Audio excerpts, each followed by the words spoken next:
to all those above me that watch over me, to all of you, my fave parapeeps on this side of the veil, welcome. This is the Paranormal Ministry, and I'm your host, Shawn Whittington. I'm a seminarian in the United States Old Catholic Church, and I'm coming to you live from my haunted house, my very haunted house, where I live. It's awfully dark in here, isn't it? Right before we started the show, we're still in monsoon season here in Las Vegas, and right before we started the show, this big hurricane slash tornado, ominous black cloud moved moved in over my house. So if it gets too bad, I do have a lamp here, but I think we're okay. I've got some candles lit on the by my dashboard here. I had some people asked me to light some candles for them, so I actually have one, two. I actually have 5 candles, believe it or not, burning right here in front of me. So, thank you also very much for tuning in. I don't have a show without each and every one of you, so an hour out of your busy Monday evenings to spend with me is much appreciated. Um, what do I want to tell you guys other than I have a great show? You're going to love today's guest. It's the first time I'm meeting him, and I'm so excited to get a chance to chat with him. Let's get to the prayer urn.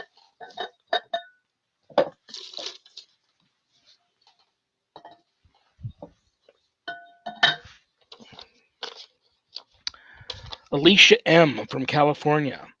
So many people today, and the world for that matter, seem to be in a dark place. Would you pray for all of us? You know, Alicia, I love this request. Thank you so much. I absolutely will pray for all of us. And I mean all of us.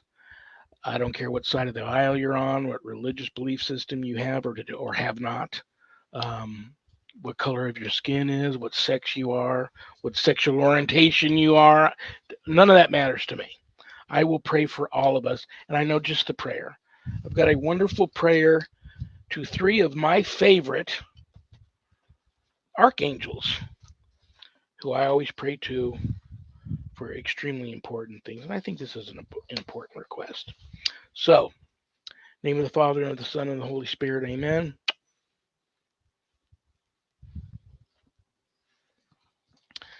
Saint Michael, glorious Prince of Heaven, protector of souls, I call on you to free me from all adversity and all sin, and to make me useful in God's service, obtaining from him the grace of final perseverance. Amen.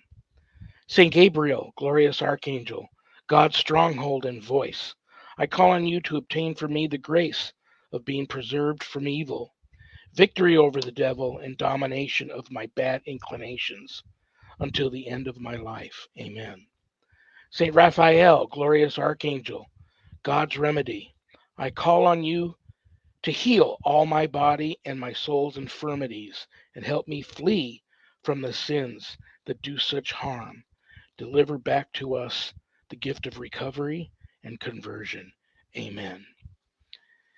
And may the Holy Spirit enter and intervene all of your lives and remain with each and every one of you until the end of this journey and on to the next. Amen.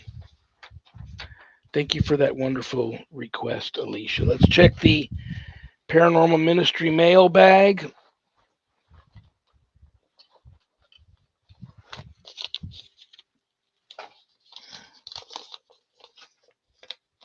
Patricia N. from Nevada, my home state. You didn't say if you were in Vegas, Patricia, but thank you for the question. If you move out of a haunted house, can ghosts follow you? That is a great question. Two great requests and a great question. Let me start by saying the longer I'm in this field, the less I feel I know. There are no experts. Nobody has all the answers. I believe it's very possible. It usually happens more with more malevolent type entities that get attached to you. Attachments tend to follow. Most ghosts are attached to a land or property and remain behind. But I've known people that have had spirits follow them. So if you are in a haunted home and you just can't deal with it, um, and you have to move, I hate advising people to move, but set some boundaries. Okay, you got your way. Yes, you got us to move on. I rebuke your presence and command that you stay here. You're not allowed to follow me and my family to our next home. And hopefully that works. Okay, if there's anything you want to know about my wife and I and our ministry work, go to our website, www.ghost-b-gone.biz. That's our website. If you go there to visit, a lot of cool things to see. Um, don't leave the website without navigating over to the page called the WSE course/book. On that page, you'll find the ghost store, lots of cool things to buy if you go for that sort of stuff. Scroll down to the bottom of that page. You'll see my new haunted autobiography, God, Ghosts, and the Paranormal Ministry. And I quote, scariest book I ever published. That was my publisher, Annette Munich of Stellium Books. But don't let that scare you off of purchasing a copy. If you haven't done your good deed for the day yet, part of the proceeds of every sale of every copy of my book goes to support stjude.org, St. Jude's Children's Research Hospital, Nevada, and the ASPCA. So you get to help some of the neediest children on the planet and the animals too. How cool is that? Also, a great time to get all caught up because God, Ghosts, and the Paranormal Ministry 2 Chronicles of an American Exorcist comes out in November. And there are some stories in there where I talked about them in the first book, and because the stories weren't, I didn't bring closure to those cases yet. I left them open ended, and I bring closure to some of those cases and talk about it in the second book. Um, so yeah, this is a great time to get that. You can get the book a little less expensive at Amazon. If you get it off of the website, I autograph it for you. It comes to you from my office here. I autograph it for you and put it in a very nice house blessing kit. So that's pretty cool. Scroll down a little further, you'll see the Worldwide Society of Exorcists, which I am a founding member. I offer a 12-week online college level course, Introduction to Spiritual Warfare, through the WSE. And that is a course for all you true warriors for Christ that want to uh, feel a calling, to want to have more knowledge when it comes to drawing your line in the sand, making a stand, circling the wagons, and putting up a good fight against, God forbid, true evil if it ever comes calling. That's the course for you. You can enroll in the course at the website. If you'd like more information about the course before making that type of commitment, there is a Worldwide Society of Exorcists Facebook page, and you can read more about the course there or just reach out to me. I'm approachable, I'm easy to find, I'm easy to get a hold of, and we can talk about if the course is right for you or not.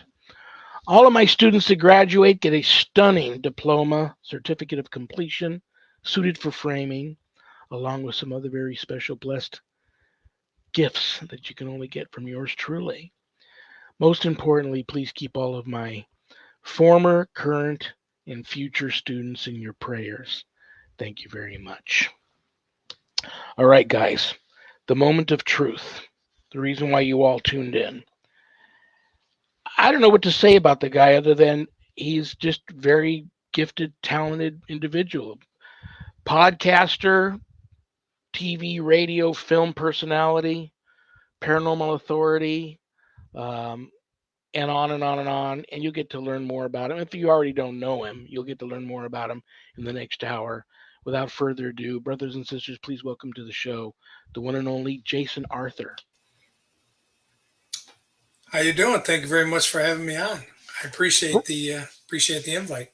Brother, it's my pleasure. And thank you. I know you're back east, so it's late there. Thank you for agreeing to come on for an hour in your busy Monday evening to hang out with me and my paranormal ministry family. So, those of you that, those out there that know you will get this when I say that. And I told you this in the green room. I didn't know who I was going to get tonight, if I was going to get you or Bodine. But I have to tell you, man, I am a big fan of all things paranormal, including Bigfoot. And I know you're, in addition to all the other things you do, you're an actor, so you're also an entertainer. And I am a big believer in learn to laugh at yourself, learn to laugh, period, and joke with people. And if they can't take a joke, well, then that's their issue. Exactly. Um, those, I am addicted to this day of beef sticks and jerky because of the messing with Sasquatch commercials. Right. So when I was stalking you for information to talk to you about tonight, and I saw Bodine, I thought that was the one of the best things I had seen in a long time. So I'm just going to lean back and let you tell everybody about Bodine, because I know you just had an event this past weekend. I Yeah. don't know if you made an appearance or not, but tell everybody about how Bodine developed, because I'm also thinking about having you, or Bodine, I should say, make an appearance when I have a Bigfoot um, panel discussion on one of my episodes here later in the year. But I want you to introduce Bodine to everybody. All right. Well, Bodie and the Bigfoot. He's quite a character. We met Bodine a few years ago. Bodine has a backstory. He's quite an interesting Bigfoot. He's not the average size of what you would think is a normal Bigfoot. He's a little smaller than most, and he was shunned by the Bigfoot community, and they just kind of kicked him out because he wasn't adding up to what they wanted there. So my brother Jay and I we found him, and just he's fascinated with people. He loves people. He loves pictures. He loves meeting people, and over the past couple of years, Jay and I have taken him all over the country. We just got back from a convention called Bigfoot and Brews. It was in Michigan, and we took him there. He had a blast. He very family friendly. Very we have him integrated a lot with the scouting community. We do, we've had pictures with him, cleaning up the forest and the environment, and we've had him into towns. And I think here probably in the next weekend we're gonna get a bunch of flowers and take him into one of the local towns and have him hand out some flowers to people. And just he's a family Bigfoot, and we've had nothing but fun. He likes wearing clothes, so his favorite is bibbed overalls.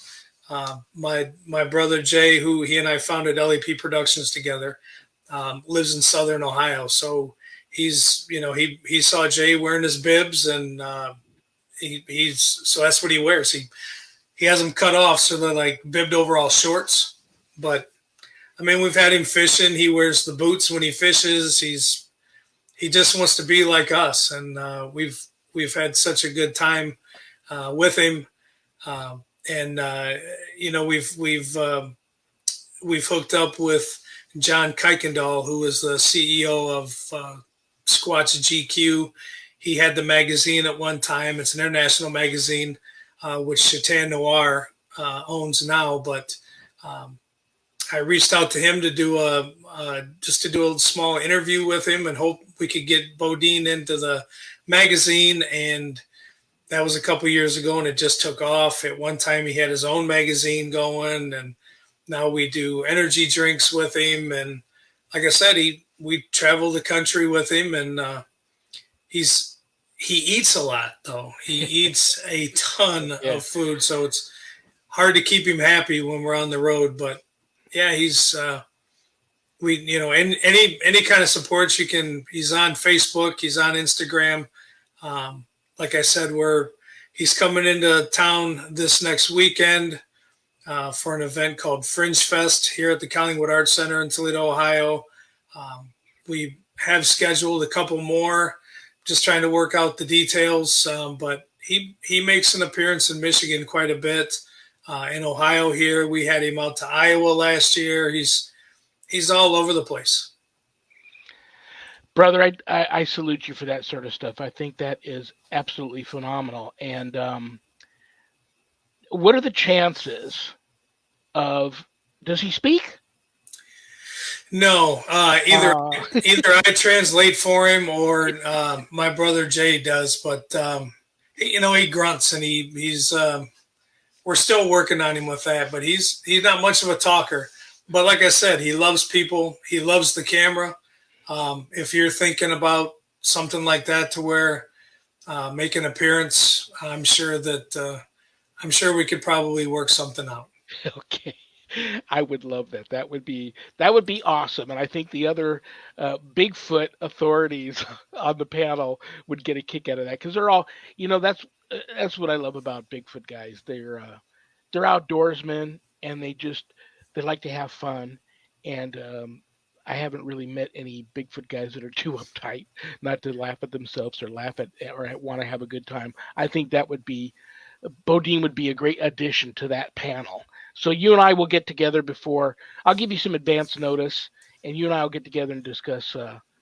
We'll work out the Sure, how to put I'm, that. You know, I'm sure that we'll be able to get Bodine on the camera for you for a little bit. very very cool. How'd the event go? I know you guys just had an event this past week, and how'd that go? And I know that also, in addition to everything else, Bodine's probably. I'm a big believer in passing the torch. A lot of my clients nowadays are the next generation ghost hunters coming up that maybe didn't get the type of training they should have had before just going out and throwing themselves into these um, infested with spirit locations, and they find themselves at the wrong place at the wrong time, saying and doing the wrong thing, and then they get in a little trouble. Sometimes some of them get attachments. So that a lot of my clients are the next generation, but even the small kids, and most parents that come out to these events, many of them have children. I would imagine if Bodie doesn't scare them to death, they probably love that. So I think the whole thing about Bodine is a win-win situation, and it bridges those age gaps between like an old fart like me and guys like you and the next generation coming up and the little ones too, which are important not to forget. So I think it's very cool. How did the event go?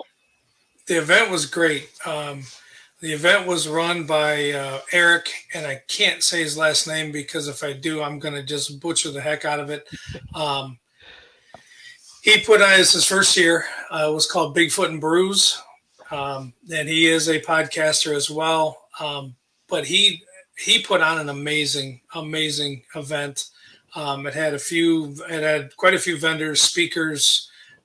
Bodine, like I said, Bodine was there, and you just talking about with the kids with Bodine. He actually had a little one that was kind of nervous around him at the very beginning. And by the end of the event, um, she had drawn a picture of him and gave it to him and took pictures with him, and it was it was very very cool. So, um, yep, that's it right there. Very, Um, very cool. Did Ron make an appearance?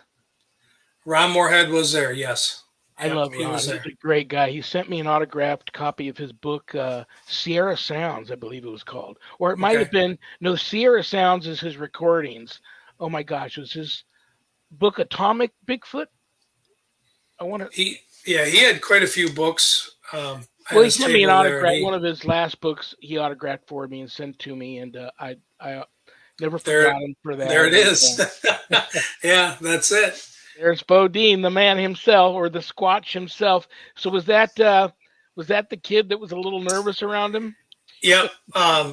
Yeah, she was, and then like I said, towards the end, we have Bigfoot or Bodine merchandise. We have T-shirts and things like that that we do, and we ended up giving her one, and she was wearing it. Then they on Instagram, the parents were sending stuff today that she wore it to her first day of school back, and she can't wait to see him again. And that's why we created him is to get out there in the community and kind of bridge that, you know, the paranormal, the Bigfoot, all that stuff. It has some positive and it also has some negative connotation with it. So we were trying to create some things that would hopefully bridge that gap and show that you can have fun with it. It can be a good time, and it's not so. A lot of people don't want to talk about it because they think they're going to get looked at differently or what have you. And like I said, we wanted to create Bodine to kind of bridge that so that people can have pictures with him and goof around and have a good time with it without being worried about what other people are going to think. And he loves it. He absolutely loves pictures and people, and that's that picture right there is one of the main reasons why we do what we do with him. Very, very cool. Great idea, brother. Really great idea. I wish I had thought of that. So that was very cool, and I love the fact that you're bridging that gap with the youngsters. Like I said, I think that's really, really important. And action figures in the whole 9 yards. That's very, very cool. You have quite a thing going on. Let's talk about before I talk about your paranormal group, Lake Erie Paranormal, and your websites and stuff. You also make. I find this very interesting because I used to be very fascinated by them. I had a really bad experience with them, and so I don't mess with them anymore. But you make custom Ouija boards. Tell me I about do. that. I do. I started that a few years ago. Um, you know, I was fascinated with the boards as well, but the only boards that you can get anymore are the Parker Brother boards, the cardboard. And if people actually do some research on the Ouija board itself, it was actually a household thing. It was, Yeah. they called them talking boards, and that was like, instead of people getting together and playing euchre, people got together and actually used these boards and did that. So what I wanted to do was bring back the old wooden style boards, but also with my spin on it to make them so that if you don't want to use it, you don't have to. It can be a conversation piece in your house. You can display them.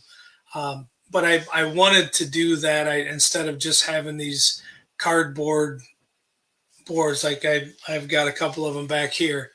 I just wanted to try to give that some sort of face again, and it's actually been very well received.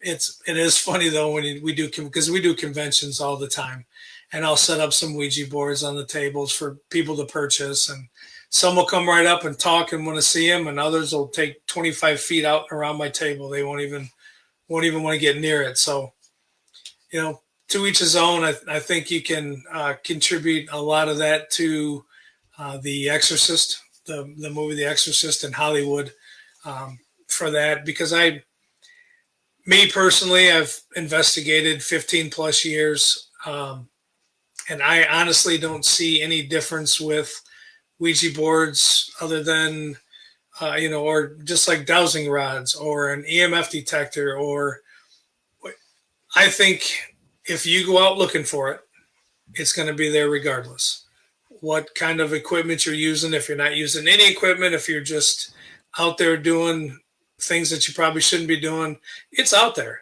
I mean, I'm not telling you anything you don't know, but if you're looking for something, I don't think I've had 40 Ouija boards in my house at one time.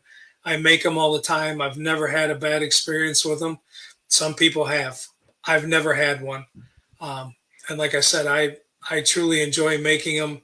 I get custom orders a lot, but then I also do make different Ouija boards for different conventions, or I've made some for different celebrities. I've been contacted to make Ouija boards for a person that was involved in The Exorcist.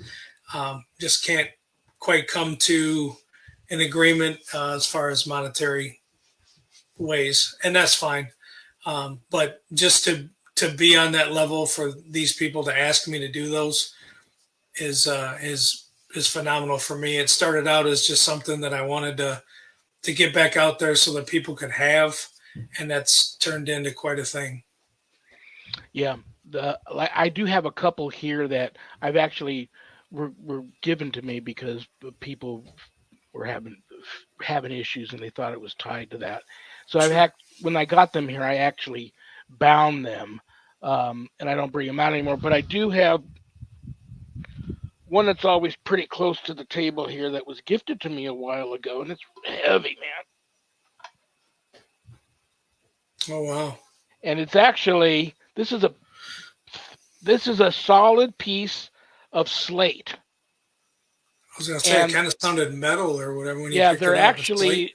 actually it's all Celtic carving into the Yeah. slate, and it comes with a clear piece of glass that is the same size as the board that sits on top of it, and then it's got a little round Celtic.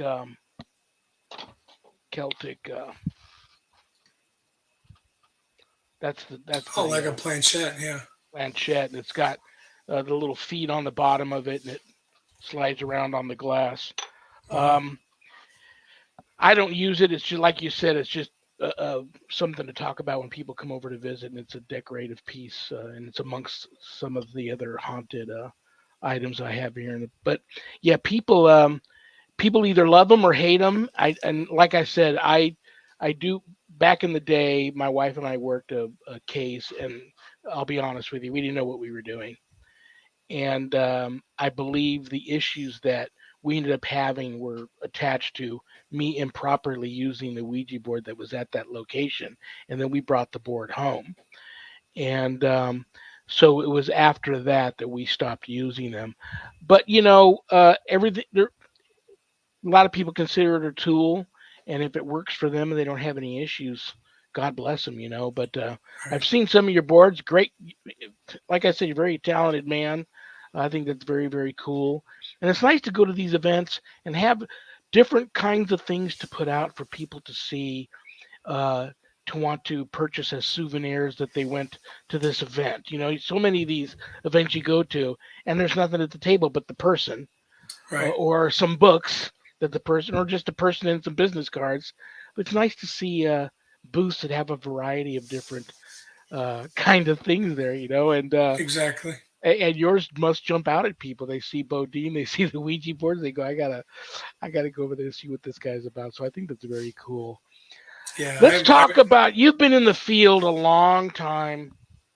I've been to your website. I've got a couple of them here. www.paranormalmysterieshome.com. And then you have a great Facebook page, Lake Erie Paranormal. So this is a two-part question. Talk about the team, introduce the team if you'd like to. You got a big team. If you want to introduce the team, that's fine. Talk about the team, Lake Erie Paranormal, and talk about the website too, and then your podcast and so forth. Because I believe one of your podcasts is one of the titles I just mentioned, isn't it? Well, we do. We we're switching things around. So we did have a podcast involving paranormal mysteries. That was our Sunday show, and like I said, my brother Jay and I we got, I guess, linked into just doing a paranormal show, and we wanted to broaden um, what we would have on the show as far as that. So we switched the name called Getting to Know, and we do Sunday shows then. And we've opened it to authors, musicians, actors, actresses, directors, um, paranormal teams, paranormal shows, whatever. And then we focus on that person or that group or that talent for that hour, and that's the show that we do now. Um, Answering your questions, Lake Erie Paranormal was started about 15, 16 years ago. That team was founded by myself and two other guys. Um, we're all in law enforcement, so I just started my 27th year with a sheriff's department here in Ohio. The team was derived strictly around active law enforcement personnel. Um, we started that team. We would, again, just like any other, team starting up, we just wanted the experiences. We were all over the place, doing different locations and running locations and not doing any residentials. I think that um, I have different opinions on residentials and new groups starting out and taking on that task of trying to get families or a business or somebody answers when you've seen 160 episodes on TV and you think it's cool and you want to start a group. So now you're going to start trying to get answers for people that genuinely need some sort of comfort, some sort of answer. And I don't think personally that a brand new team should take on residential cases before they learn from other people, learn from other groups, learn, like you said, and I was back here jumping up and down when you said there's absolutely no experts in this field. I love that because there's way too many times that because you've been on an episode or because you've been on a show or because you've done this, that now all of a sudden you're a paranormal expert. And I struggle with that. And I have a ton of very close friends that have been on the TV shows, are still on shows, still doing things. And those guys will never tell you that they're experts in anything. Um, so backing up, we started this team locally just to try to give back to the community and wanting to let people know that if you have a story or whatever, we're a group of people. You can come, we can all talk about it, and we just started building the team from there. But the team was strictly law enforcement, different jobs, different divisions take people away from the team. You don't have enough time. The two other guys I started the team with, they both had other things going on at the department. So I kept the team going and moved forward and kept going and kept going. And then met, I call him my brother, Jay Lynch from Southern Ohio. And he was with a team, he and his wife, Hindsight Paranormal. Um, they were down in Southern Ohio with a location. We started doing things at the location, met him, we became very close, and we started Paranormal Mysteries. And Paranormal Mysteries, we put together um, right before COVID. Um, we put together this team of a huge dimension of different things. He and I are both skeptic believers. We had his wife Teresa and her friend Tina. Both are psychic mediums. She's also a fire puller. They do Reiki with that aspect. I brought in a guy that worked with me. His name was Brian. His whole background is all of the Native American community. So Oh, very cool. we brought him in for that. We had another guy helping me do the filming who had never done a paranormal investigation ever in his life. So we brought in somebody that was brand new, and we assembled this team to go to these different locations to see what would happen when you put that whole dynamic together, and see what we could find, to see what different experiences people had, and we filmed it, and it's all part of our YouTube channel on LEP Productions, and that was Paranormal Mysteries. What's the YouTube channel called? It's LEP Productions. Everything that we run is off of our production company. You can find Bodine the Bigfoot actually on his Facebook, but also part of LEP Productions. All of our podcasts that we do now are LEP Productions on Twitch.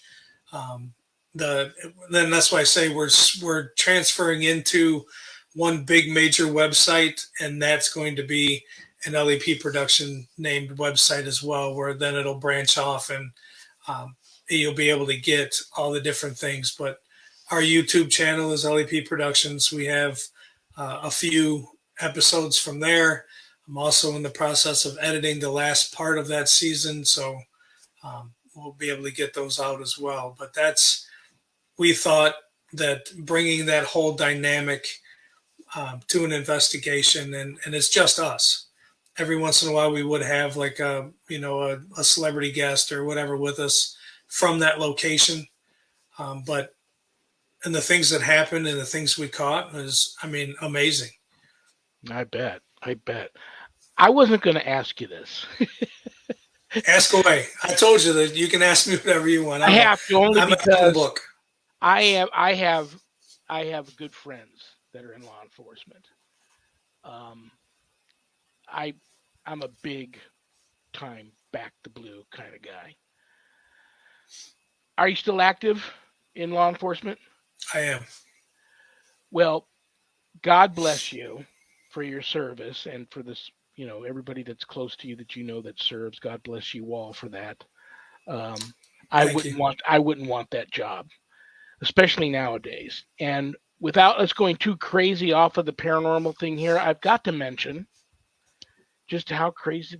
I got that request earlier tonight for me to pray for all of us. Um, how bad has that affected what you do in your neck of the woods there with this whole uh, everybody wanting to well, basically, we won't get too political here, but basically the Right. democratic cities, Sure. defund the police thing. What I mean, has that affected you much, and and how's that going? How is it to do that job in today's world?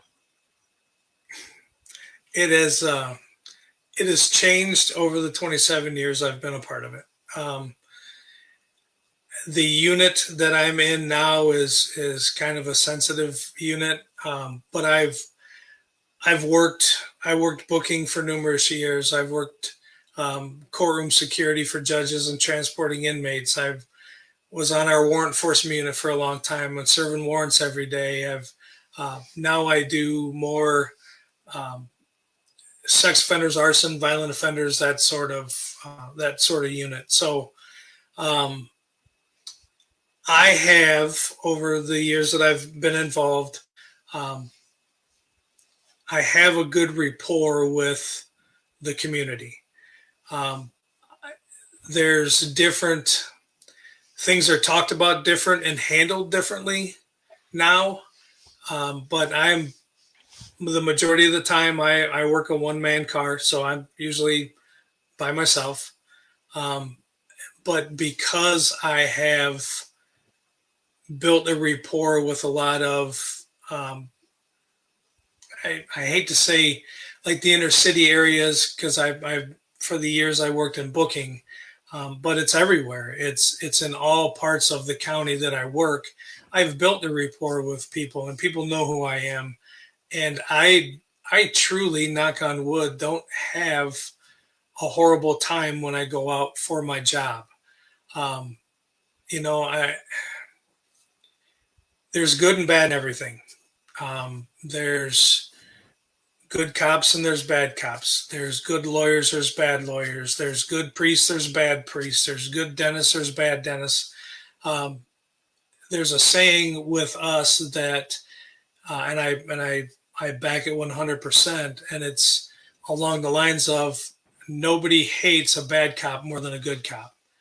Um, there's a lot of things that I think the media tries to um, show the people that you're only getting one side of a certain situation, and I think that's done to create separation.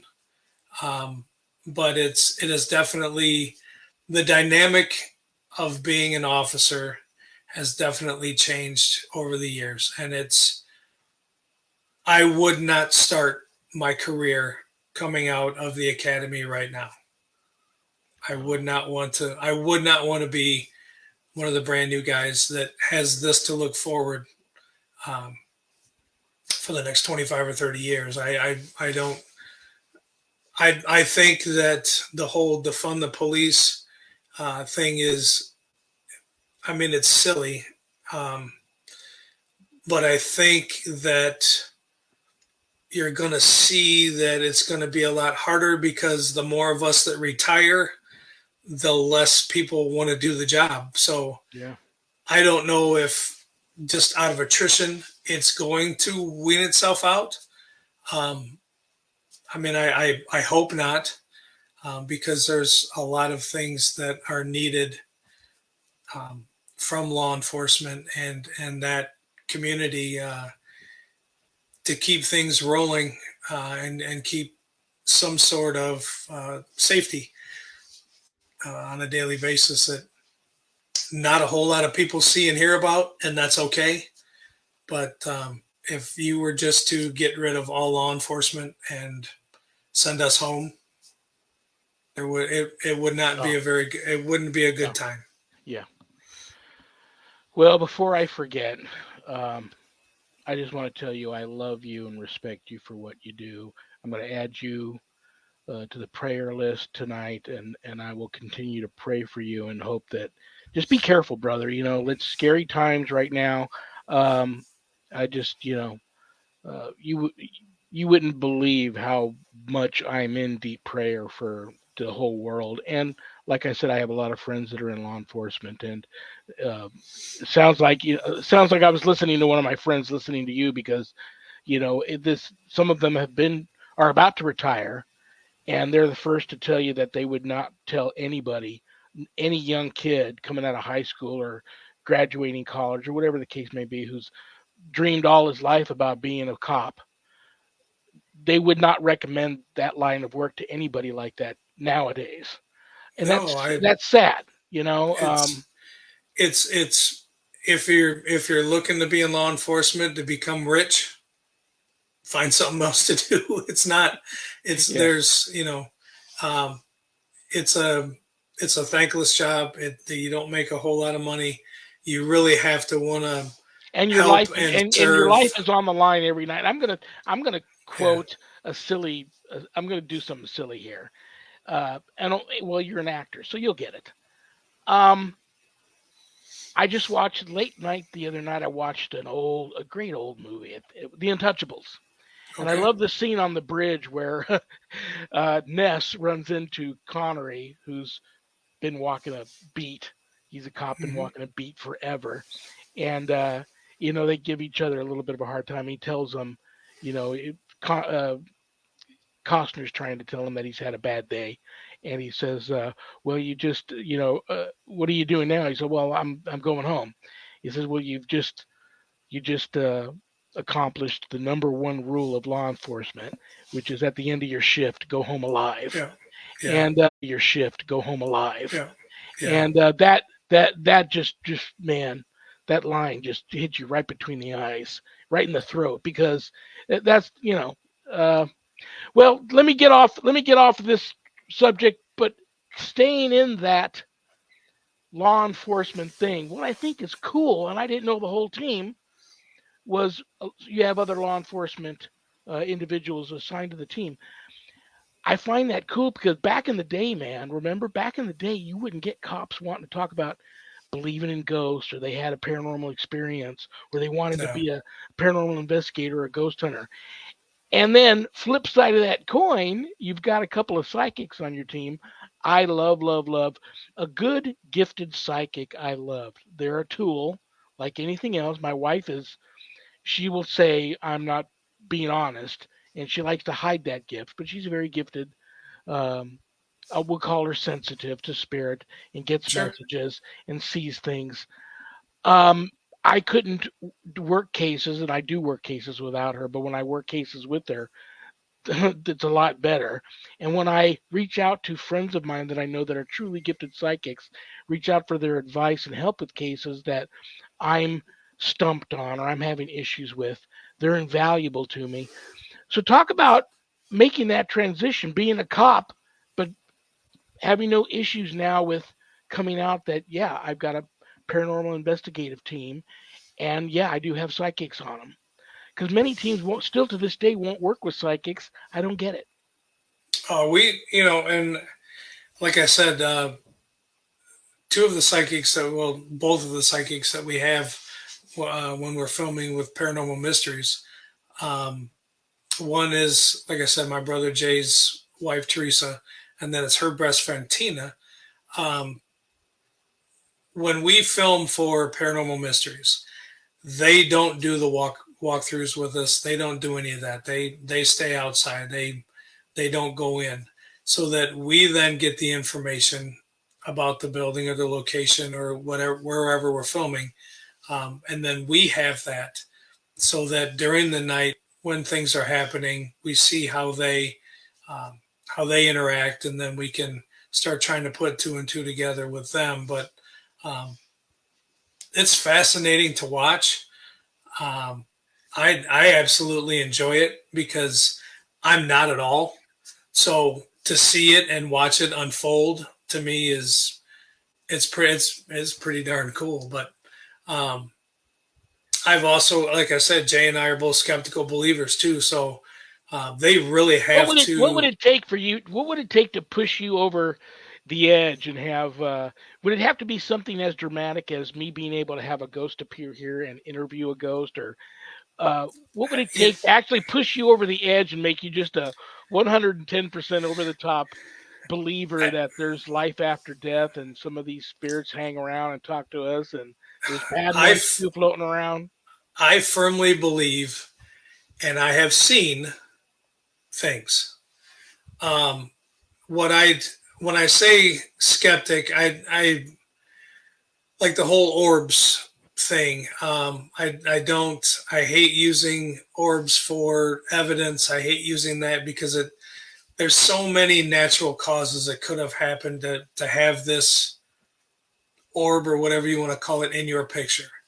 So I always want to say, take multiple pictures if you're getting it, so we can see, what was the three pictures before that, then this, and then pictures after it.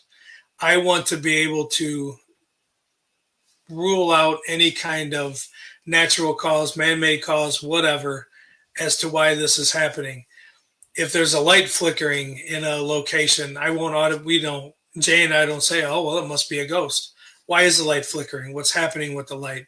Can we see where it's at? Can we see the circuits? Can we see, that sort of thing?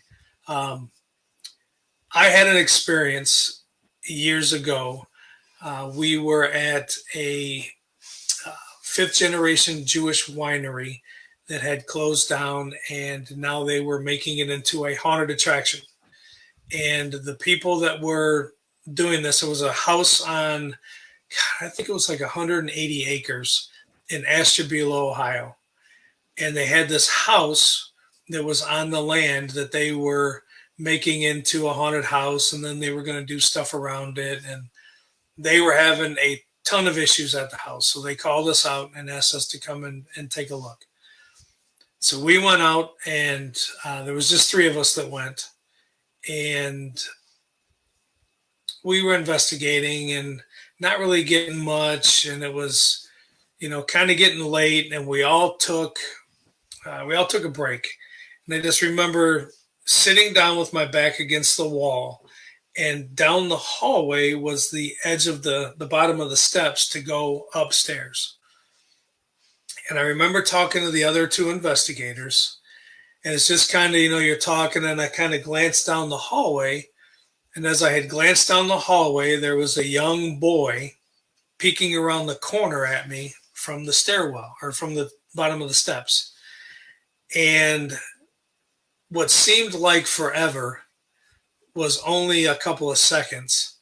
And then you can hear the footsteps run back up the stairs as if, the other two were sitting there with me, like, what the heck was that? Like, you guys aren't going to believe me if I told you. But Yeah. it was, the face looked elongated. So everything was like the facial features and the face were like stretched, not like a horror film where it was like gory, but more like, and I'm going to age myself, silly putty. So you took the silly putty and you put it on like the cartoons, then you pulled it a little bit and everything got a little elongated or longer. That's what it looked like. The hair was wet, and he had He had one of those little hats on and was just staring at me. It wasn't it wasn't like a horror scene or anything else, but I just remember because I almost walked away after that night. I trying to take in exactly what I saw and exactly what I experienced.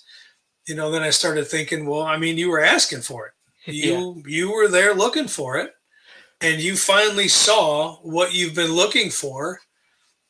Are you ready for that? And that's one of the big things that I tell people when anybody wants to sit down and talk paranormal with me.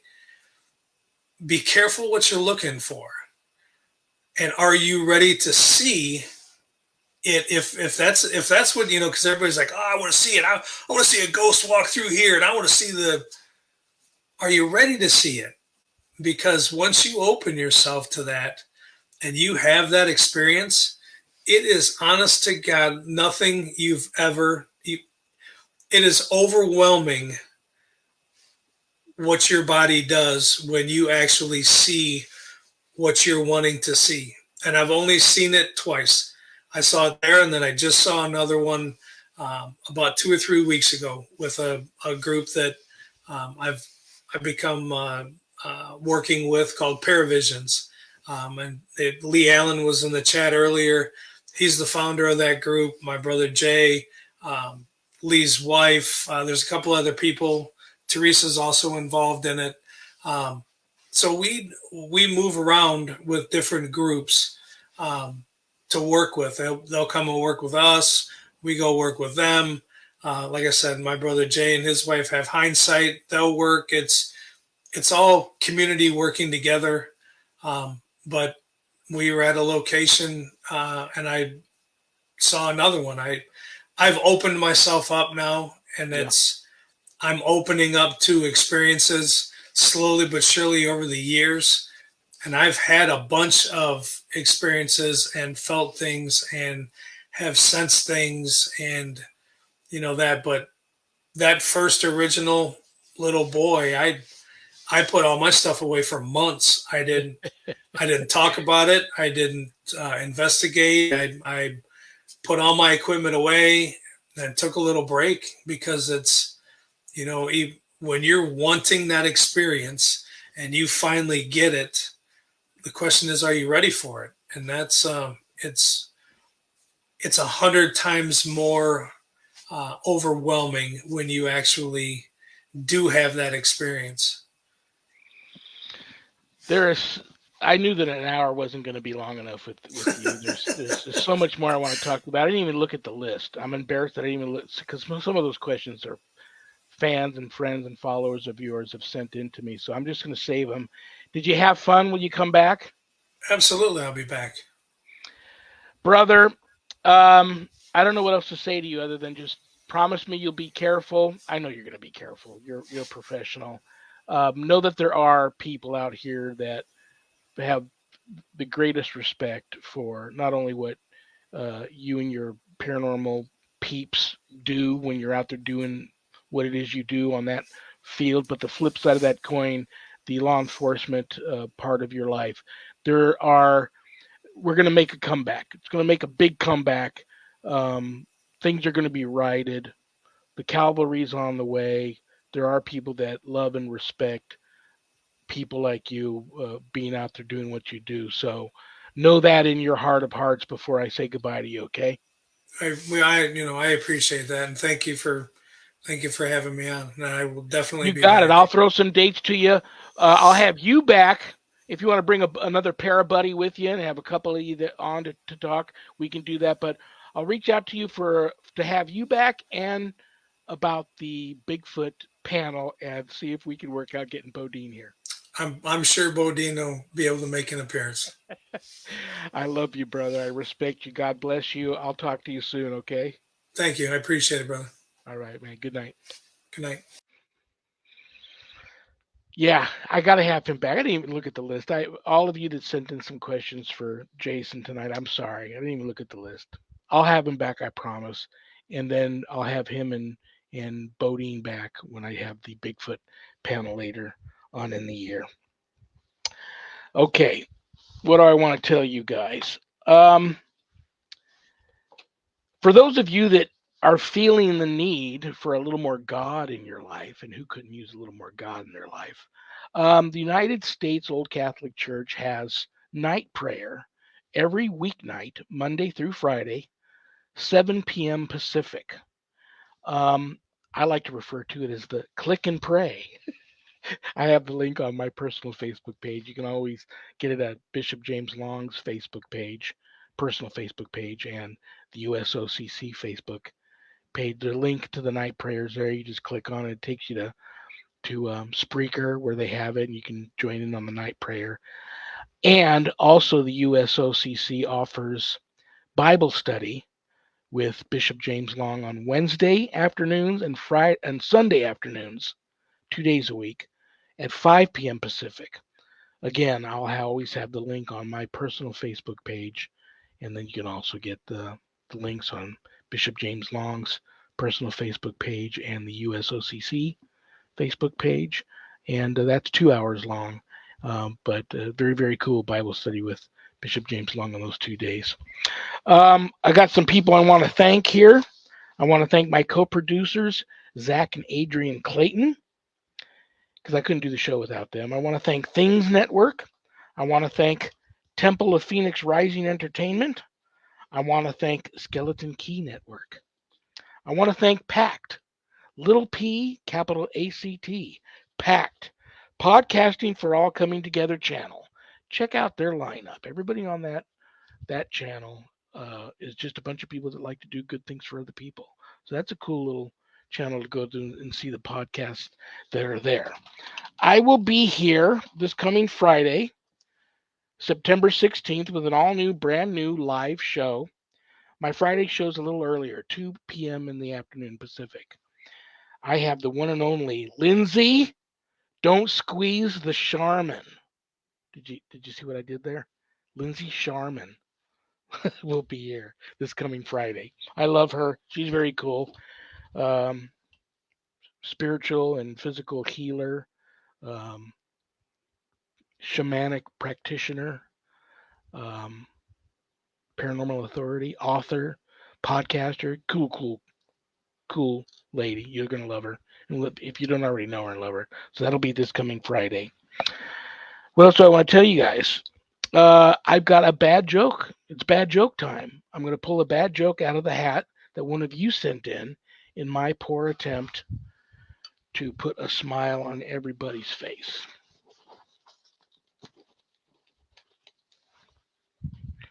Yes, that's a top hat that was given to me by a carnival barker that asked me to come and investigate his haunted carnival once. And he wore that hat, and then God bless him, he's in heaven now. But his daughter gave me that hat after he passed away. And I talk about that story in book 2. Okay.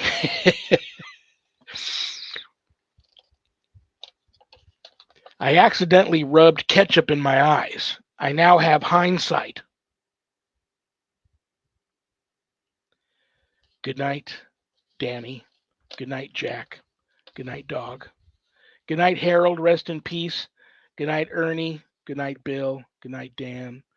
God bless each and every one of you. You're all on the prayer list. Stay blessed. Peace.